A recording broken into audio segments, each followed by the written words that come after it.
Hello friends, welcome to in your channel Y2RJSSC। आज इस video के माध्यम से हम लोग इतिहास पढ़ेंगे। इतिहास के मुख्यतः हम लोग काल समझेंगे। मेनली रूप से क्या समझेंगे? काल समझेंगे। हम लोग आमतौर पर प्राचीन इतिहास, मध्यकालीन इतिहास और आधुनिक इतिहास पढ़ते थे, लेकिन उससे पहले भी हम लोगों का कुछ इतिहास रहा है, समय रहा है, बीते हुए अतीत रहा है। उसको समझेंगे, उसको काल को देखेंगे, उसको देखेंगे कि साहित्यिक स्रोतों के अनुसार, पुरातात्विक स्रोतों के अनुसार और यात्रियों के अनुसार हम लोगों का स्रोत कैसे मालूम चला, कैसे समझ हुई, आदि मानव से लेकर के अभी डिजिटलाइजेशन तक हम लोगों का सफर कैसा रहा, इसको हम लोग देखेंगे। और साथ ही साथ एग्जाम के व्यू से देखेंगे कि कौन सा एग्जाम में क्वेश्चन महत्वपूर्ण बनते हैं और पूछे जाते हैं। तो सबसे पहले है कि इतिहास क्या है।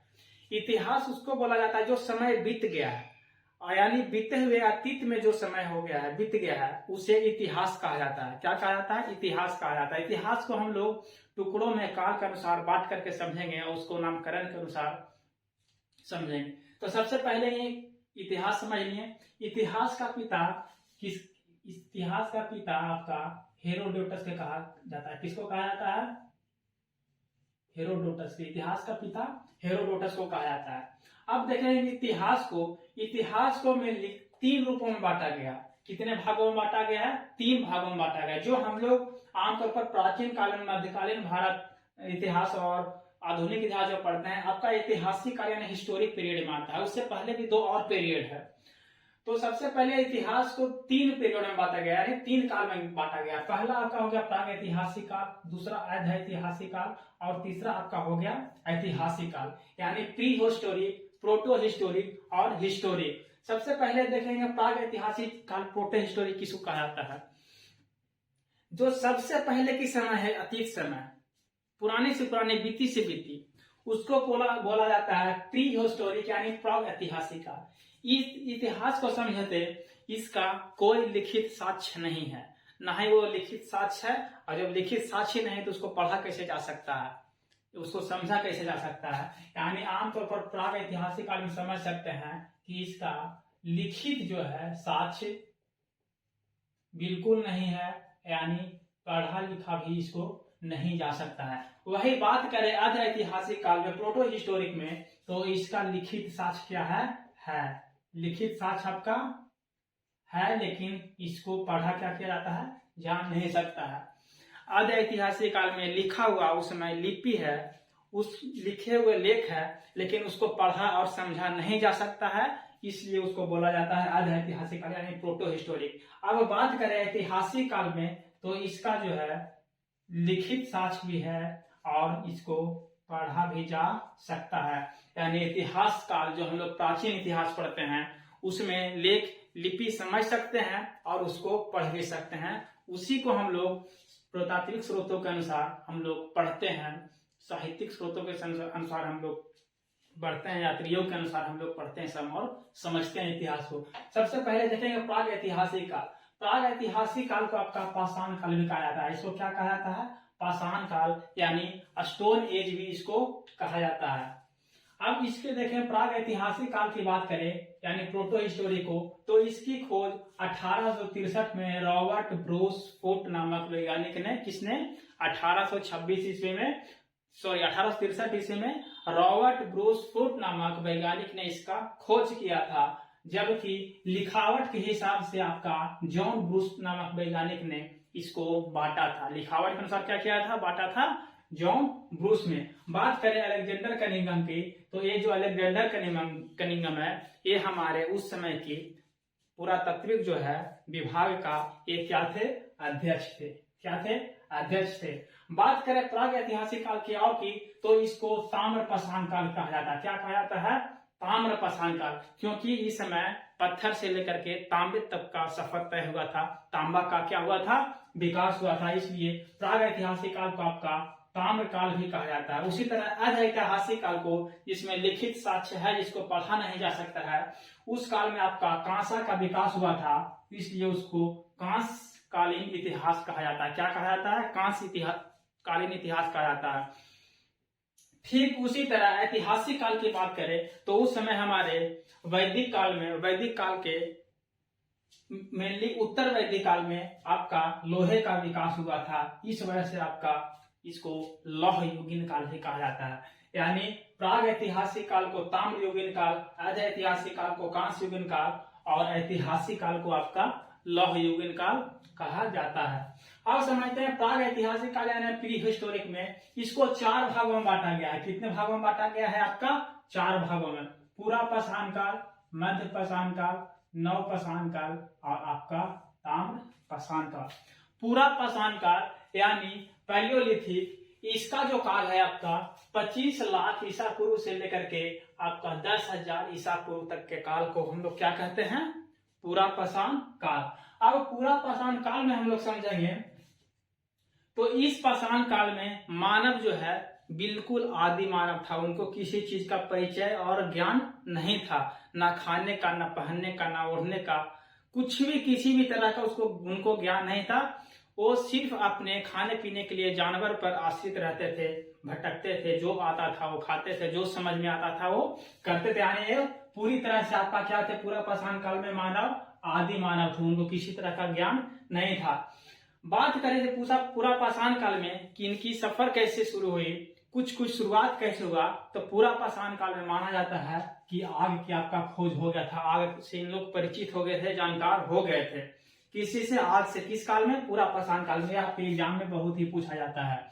उसके बाद करें चित्रकारी का पूरा पाषाण काल में, तो उस पूरा पाषाण काल में पुरातात्विक स्रोत से हम लोगों को चित्रकारी का ज्ञान मिलता है। यानी चित्रकारी का हम लोगों का स्रोत मिलता है, जानकारी मिलता है कि पूरा पाषाण काल में चित्रकारी था। जो भीमबेटका नाम का चित्रकारी है, जो आपकी भीमबेटका अभी मध्य प्रदेश के रायसीन जिले में है। कहाँ है? जिले में। ये दोनों एग्जाम में आपका पूछे जाते हैं। आगे भीमबेटका भी, यानी भीमबेटका चित्रकारी क्या है? गुफा है, वो आपका मध्य प्रदेश में है। अब बात करें मध्य पाषाण काल की। किसकी काल की? मध्य पाषाण काल की, यानी मेसोलिथिक की। मेसोलिथिक की बात करें तो इसमें इसका काल आपका ये 10,000 ईसा पूर्व से लेकर के 4,000 ईसा पूर्व, यानी 10,000 ईसा पूर्व से 4,000 ईसा पूर्व तक के काल को मध्य पाषाण काल यानी मेसोलिथिक कहा जाता है। क्या कहा जाता है आपका? मेसोलिथिक। मध्य पाषाण काल में जिस तरह पूरा पाषाण काल में आग का, चित्रकारी का विकास हुआ था, समझ हुआ था, ज्ञान हुआ था, ठीक उसी तरह मध्य पाषाण काल में अंत्येष्टि का, किस चीज का? अंत्येष्टि का हम लोगों का ज्ञान हो गया था। अस्थि पंजर का वहां का मिला है, साक्ष्य मिला है, पेड़ पौधों का ज्ञान हो गया था। यानी अंत्येष्टि की बात करें तो वहां पे मतलब इंसान को मृत्यु को संस्कार का, दाह संस्कार का, यानी जलाने दफनाने का ज्ञान हो गया था। ये हम लोगों का मध्य पाषाण काल से हम लोगों का पता चलता है।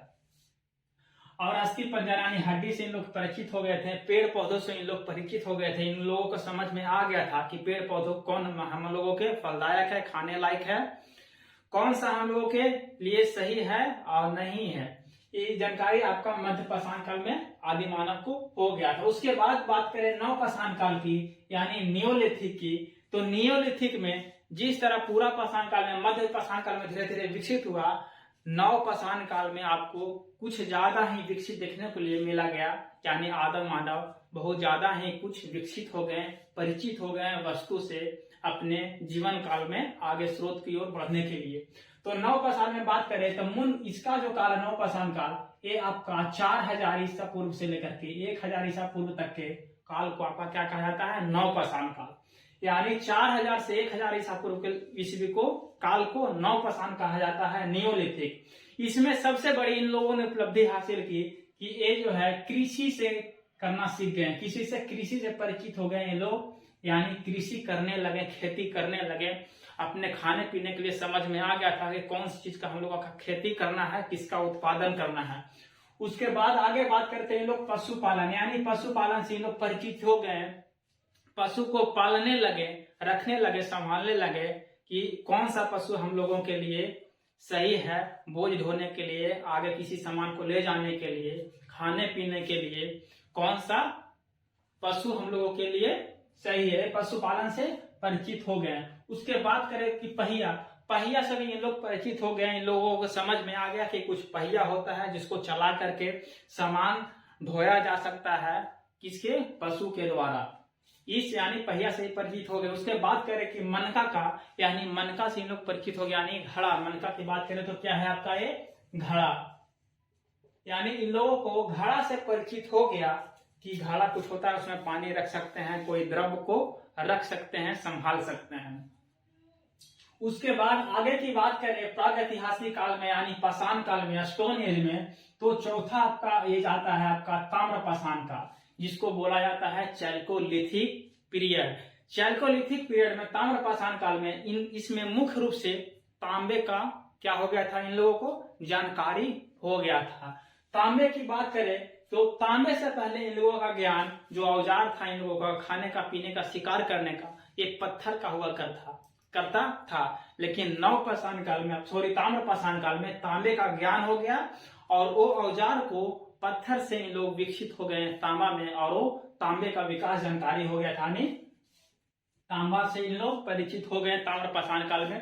साथ ही साथ जब तांबा का से परिचित हुए इन लोगों, तो धीरे धीरे औद्योगिकरण का इन लोग समझ आ गया, यानी उद्योग रूप से, यानी उद्योग धंधा भी करने लगे। तो समझ सकते हैं धातु का विकास हो गया, तो आमतौर पर औद्योगिकरण का विकास धीरे धीरे होगा ही, समझ ज्ञान होगा ही, यानी औद्योगिकरण का इन लोगों का परिचित हो गया है। एक बड़ी साक्ष्य देखा जाए औद्योगिकरण का ताम्र पाषाण युग काल, तो नवदा टोली आपका मध्य प्रदेश में एक जगह है, वहां से पता चलता है कि ताम्र पाषाण काल में आपका औद्योगिकरण यानी तांबा का शुरुआत हो गया था। अब देखते हैं हम लोग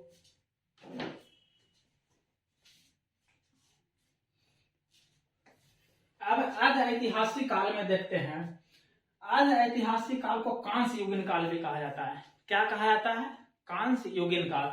जिस तरह प्राग ऐतिहासिक काल को ताम्र युगीन काल कहा जाता था, ठीक उसी तरह आज ऐतिहासिक काल को आपका कांस्य युगीन काल कहा जाता है, यानी ऐतिहासिक काल को लौह युगीन काल कहा जाता है। यानी ताम्र युगीन कहने का मतलब होगा तांबा से पहले इन लोग यानी पत्थर से, किसी से पत्थर से परिचित है। पत्थर के बाद आपका ताम्र पाषाण काल में तांबा का आपका ज्ञान हुआ, तांबा के बाद आज ऐतिहासिक में कांस्य का हुआ, कांस्य के बाद लोहा का बाद हुआ, यानी आज ऐतिहासिक काल प्रोटो हिस्टोरिक में कांस्य युगीन काल हम लोग समझेंगे। इसमें सबसे बड़ी आपका सभ्यता की बात आती है। सभ्यता बात करें तो किसी भी अतीत में जो समय बीत गया है, जो स्थल था बाढ़ से, भूकंप से, किसी के द्वारा वो पूरी तरह से तहस नहस हो गया है, बर्बादी हो गया था, यानी एकदम सरपट हो गया था।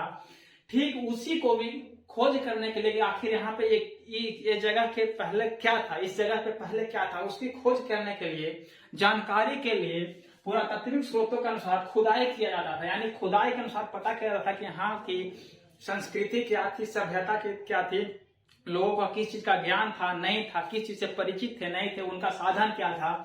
ठीक उसी को सभ्यता बोला जाता है। यानी बात करें यहाँ तो अर्ध ऐतिहासिक काल में सिंधु सभ्यता की खोज आती है। किसकी बात आती है, सिंधु सभ्यता की। सिंधु सभ्यता के साथ साथ देखेंगे तो हड़प्पा सभ्यता भी हम लोग पढ़ने के लिए, दोनों को समझेंगे कि सिंधु सभ्यता क्या है और हड़प्पा सभ्यता क्या है। सभ्यता तो समझ गए कि किसी भी अतीत में कोई जगह को उथल पुथल यानी बर्बाद हुए जगह को जानकारी करने के लिए उसको सभ्यता खोज किया जाता था।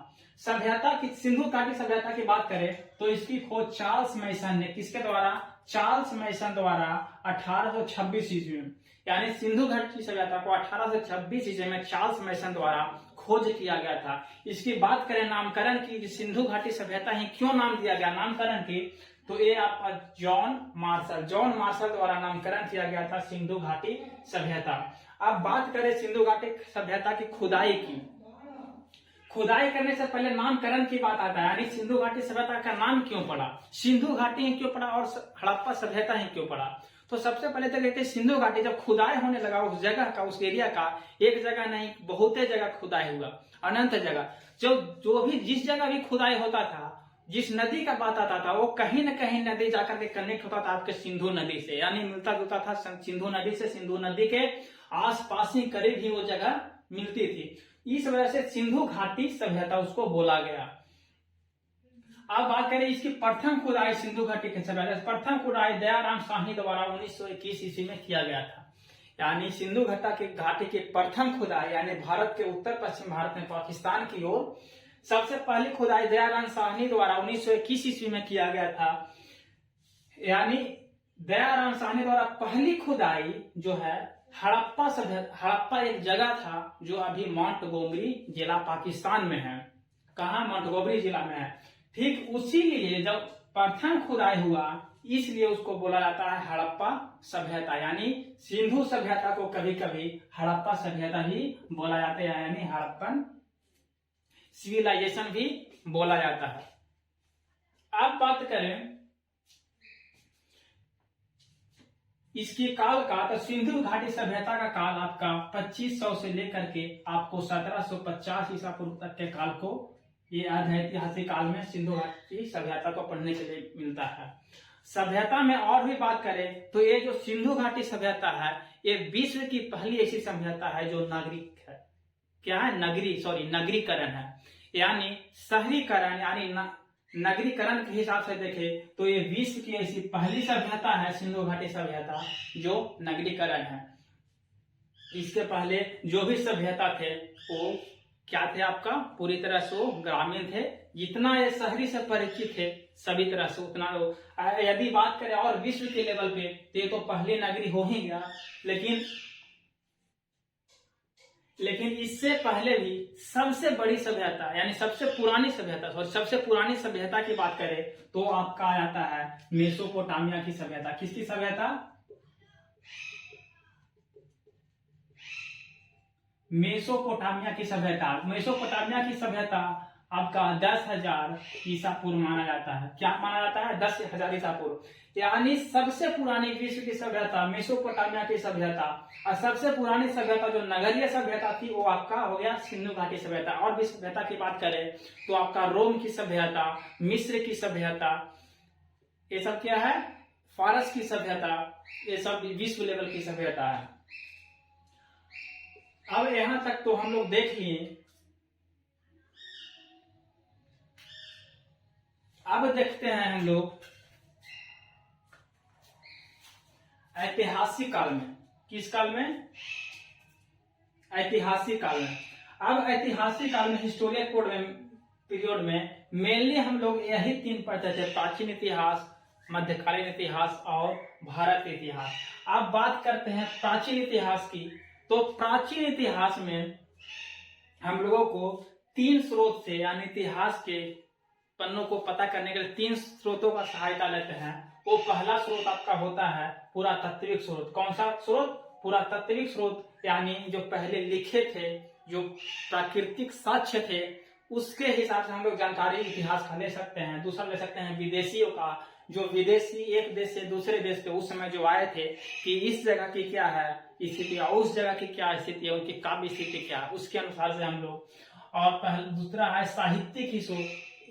साहित्यिक स्रोत यानी साहित्य यानी लेख के माध्यम से वेद, उपवेद, उपनिषद, वेद, वेदांग ये सब की सहायता से जो पता करते हैं उसको साहित्य यानी ये 3 स्रोतों के माध्यम से हम लोगों ने इतिहास का अच्छे रूप से पढ़ा, समझा, जानकारी लिया कि उस समय अतीत में क्या थे। अब बात करते हैं, इससे पहले बात करते हैं आपका वैदिक काल। वैदिक काल जिस तरह हड़प्पा सिंधु सभ्यता का 2500 ईसा पूर्व से लेकर के 1750 ईसा पूर्व तक था, ठीक उसी तरह वैदिक काल माने तो ये आपका 1500 से लेकर के 600 ईसा पूर्व तक आपका वैदिक काल कहा जाता है। इस वैदिक काल में 2 काल आते हैं, एक ऋग वैदिक काल। कौन सा वैदिक काल? ऋग वैदिक। और एक दूसरा होता है उत्तर वैदिक। कौन सा वैदिक? उत्तर वैदिक काल।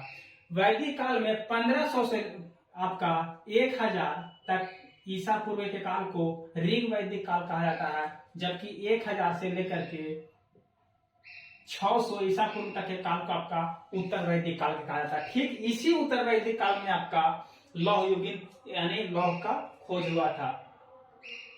अब बात करें यहाँ पे ये जो सिंधु घाटी सभ्यता है आपका, सिंधु घाटी सभ्यता आपका ये नगरीय सभ्यता थी। लेकिन वही बात करें जब सिंधु घाटी सभ्यता का पूरी तरह से तहस नहस हुआ, यानी वो सभ्यता बाढ़ के स्रोतों से अनेक वैज्ञानिकों द्वारा कहा जाता है कि इसकी जो है बर्बादी सिंधु घाटी सभ्यता कोई बाढ़ के द्वारा बताया गया, किसी ने भूकंप के द्वारा बताया, किन्हीं अन्य कारणों की वजह से बताया, लेकिन मेनली हम लोग जानते हैं बाढ़ की वजह से। यानी सिंधु घाटी सभ्यता जो नगरीय सभ्यता थी उसका तहस नहस हो गया बाढ़ की वजह से, तो वो नगर से सीधे धीरे धीरे किस में आ गए, ग्रामीण में आ गए।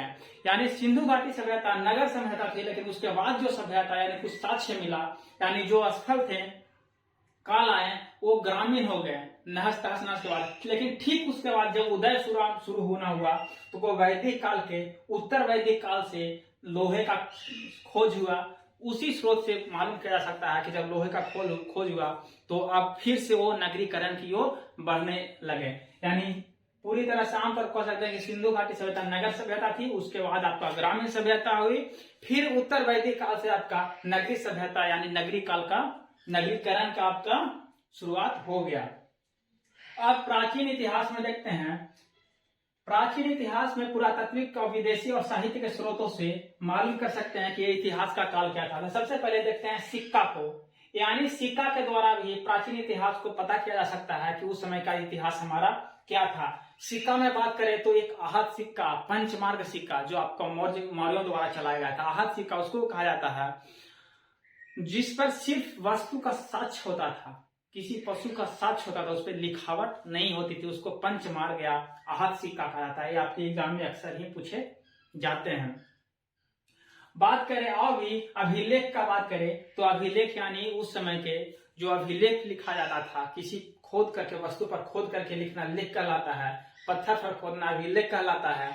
उसी तरह छोटे पत्थरों पर लिखना शिलालेख कहलाता है, स्तंभ जैसे पत्थरों पर खोद करके लिखना स्तंभ लेख कहलाता है, गुहा पत्थरों पर यानी गुफा वाले पत्थरों पर लिखना गुफा लेख कहलाता है, किसी भित्ति पे लिखना भित्ति लेख कहलाता है। उसी लेख के यानी अभिलेख के माध्यम से हम लोग इतिहास को पता कर सकते हैं। उसके बाद आता है वेद, वेद के माध्यम से भी हम लोगों को पता कर सकते हैं कि हमारा इतिहास क्या था। वेद आपका 4 है। वेद का आपका अर्थ होता है ज्ञान। क्या होता है आपका ज्ञान होता है, ये एग्जाम में पूछे जाते हैं। वेद का अर्थ ज्ञान होता है। वेद हमारे मुख्यतः 4 है, ऋग्वेद, सामवेद, अथर्ववेद, यजुर्वेद।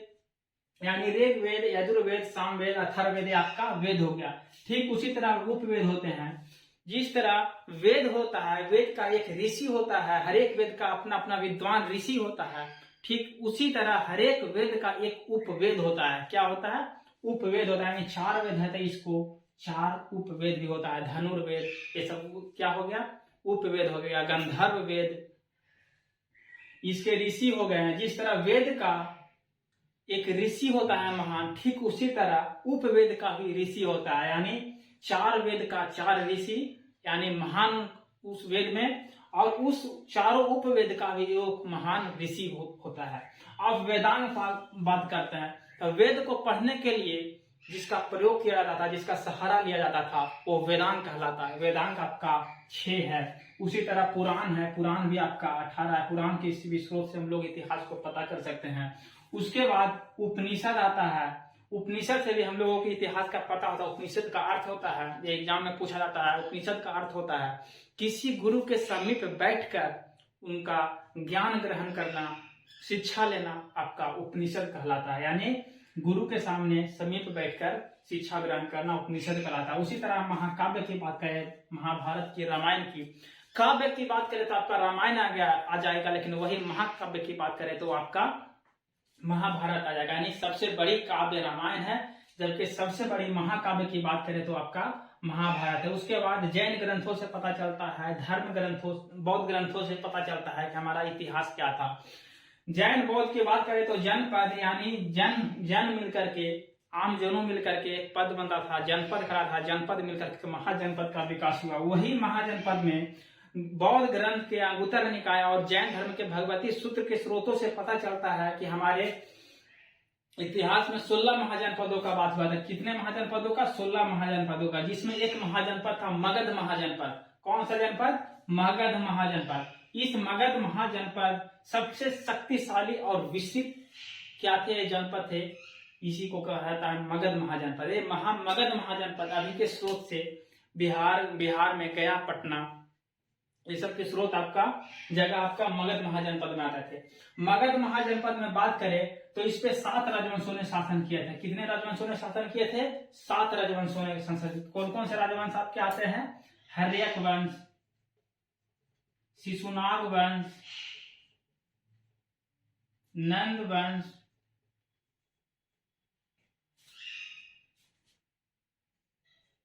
मौर्य वंश, शुंग वंश, कर्ण वंश और आपका सातवाहन वंश। यानी इस मगध विस्तृत विशाल महाजनपद पे 7 राजवंशों, बड़े बड़े राजवंशों ने शासन किया। हर्यक वंश, शिशुनाग वंश, नंद वंश, मौर्य वंश, शुंग वंश, कर्ण वंश और सातवाहन वंश। इन वंशों के बाद आपका आक्रमण हुआ, विदेशी आक्रमण। कौन सा आक्रमण हुआ आपका? विदेशी आक्रमण। यानी इस राजवंश मगध राजवंश पर इस 7 राजों ने शासन कर लिया। तो सातवाहन के बाद जब ये मगध महाजनपद कमजोर होने लगा, फिर छोटे छोटे राज्यों में टुकड़े में टूटने लगे, तो आपका विदेशी आक्रमण द्वारा आपका आक्रमण हुआ और इसको हासिल करने के लिए, जीतने के लिए कोशिश किया गया और इसको जीता भी। तो इसकी बात करें विदेशी आक्रमण में, तो सबसे पहले क्रमिक रूप से 4 आक्रमण किए। कौन कौन से? हिंद यूनानी आए, शक आए, पल्लव आए और कुषाण आए। यानी इन 7 राजवंशों के बाद भी हिंद यूनानी, उसके बाद शक, उसके बाद पल्लव, उसके बाद आपका कुषाण। कौन सा? कुषाण। ये सब क्या थे? आपका विदेशी आक्रमण थे। लेकिन इससे पहले भी आपका विदेशी आक्रमण एक और हुआ था। वो हुआ था आपका नंद वंश के समय, यानी घनानंद, महापदनंद जो इनके स्थापना किए थे उस समय हुआ था। उस समय आपका आक्रमण किनका हुआ था? सिकंदर का हुआ था। किनका हुआ था? सिकंदर का हुआ था, जो झेलम नदी तक आए थे, लेकिन वहां के बाद आगे बढ़ने से इनकार कर दिए थे। वो ब्यास नदी नहीं पार कर पाए थे। यानी पहली आक्रमण की बात होगा तो आपका, यानी इस समय नंद वंश के समय आपका हो जाएगा। और फिर दूसरी आक्रमण की बात करें तो ये 7 राजवंशों यानी सातवाहन के बाद ये आपका लोगों का आक्रमण हुआ। इसके बाद ये बात करें तो इस कुषाण के बाद आपका गुप्त का उदय हुआ। कौन सा? गुप्त लोग आए। यानी इस 7 राजवंशों के बाद आपका विदेशी आक्रमण हुआ, उसके बाद गुप्त आए।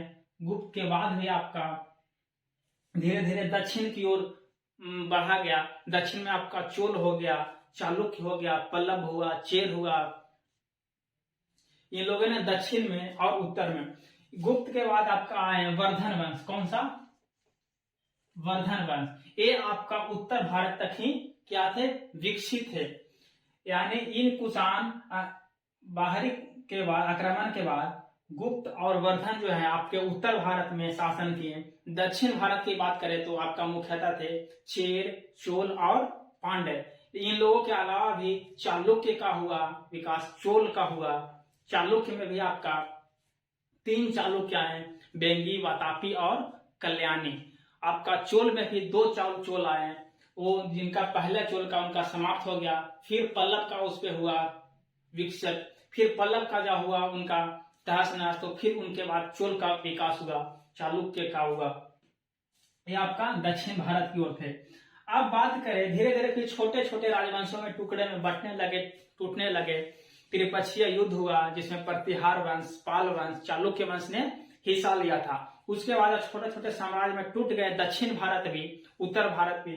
तो क्या हुआ आपका? फिर शुरुआत होता है मध्यकाल, यानी मेडिएवल हिस्ट्री, मध्य युगीन काल। मध्यकाल की बात करें तो आपका 8वीं सदी से लेकर के 16वीं सदी तक के काल को आपका कहा जाता है क्या? मध्यकाल। यानी 8वीं सदी की बात करें तो 8वीं सदी में आपका हो जाता है विदेशी आक्रमण ही। 8वीं सदी में आपका मध्यकालीन जो इतिहास है आपका विदेशी आक्रमण से ही शुरुआत होता है। इसमें विदेशी आक्रमण आपका तुर्क किए थे। कौन सा थे? तुर्क द्वारा इस पे आक्रमण किया गया था, अरब आक्रमण किया गया था। उसमें बात करें अरब आक्रमण तो मुहम्मद बिन कौन थे? कासिम। मुहम्मद बिन कासिम द्वारा आपका मध्यकालीन इतिहास में अरब के रास्ते आपका किया गया था। फिर तुर्क आक्रमण आया जिसमें महमूद गजनवी हो गए। दिल्ली शासन का फिर उदय हुआ, दिल्ली साम्राज्य का, जिसमें आपका गुलाम वंश, खिलजी वंश, तुगलक वंश, सैयद वंश और लोदी वंश आए। उस वंशों के बाद फिर मुगल साम्राज्य का क्या हुआ, उदय हुआ, जिसमें क्या कौन कौन आए, बाबर आए, हुमायूं आए, अकबर आए, शेरशाह आए, शाहजहां आए, औरंगजेब आए। फिर इस धीरे धीरे ये जो इतिहास है आपका, फिर आपका आधुनिक इतिहास का पता लग गया। फिर मुगल के बाद आप लोगों का अंग्रेज आए, ब्रिटिश आए, फ्रांसीसी आए, डच आए, डेनिश आए। ठीक उसके बाद फिर धीरे धीरे आपका हमारे भारत पे आक्रमण हो गया था, पूरी तरह से अधिकार हो गया था अंग्रेजों का। फिर 1857 की क्रांति शुरू होती है, फिर तब से हम लोगों का आधुनिक भारत की शुरुआत होती है। तो इस वीडियो के माध्यम से हम लोग पूरी तरह से हिस्ट्री के काल को, प्राग ऐतिहासिक काल, ऐतिहासिक काल और ऐतिहासिक काल को समझ गए। ठीक है, इसी तरह नेक्स्ट वीडियो में मिलेंगे नेक्स्ट अपडेट के साथ। Thank you.